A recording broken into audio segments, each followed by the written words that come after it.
Damper training is a vital part of safety culture. Like, comment and subscribe for all the latest on our new videos. The Building Engineering Services Association, BESA, has introduced a dedicated training program for fire damper inspection and maintenance to raise building safety standards across the UK. Named BESA DW145, the course is accredited by EAL, mapped to the UK's primary industry guide DW145, and aligned with national occupational standards. The program combines flexible online learning, an on-site portfolio build, and 3 days of practical work and assessments at a BESA-approved training centre. Successful graduates qualify to apply for a skill card, granting them the necessary credentials to work on commercial and residential project sites.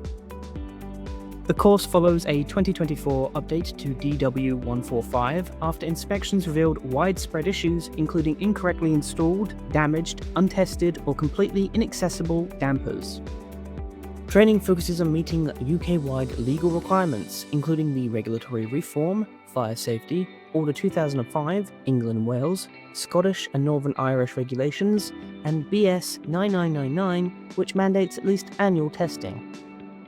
Operatives are trained to produce accurate, verifiable records and a full asset register logging the precise condition and location of every single damper. The curriculum covers physical inspection, checking blades, frames, seals and actuators, functional testing, resetting, and interfacing dampers with wider building control and fire alarm systems. Kevin Morrissey, Technical Director at BESA, said, "Unsurprisingly, UK fire authorities are taking an in-depth interest in this aspect of building safety, and many clients, although not all, are now more aware of their legal and social obligations." Morrissey continued, "This in turn places greater pressure on damper and ductwork contractors to provide evidence of their own competence and ability to comply with legislation, hence the need for this kind of specific, targeted training." To learn more, read the full article in our Building Services category. Read more at TWinFM.com.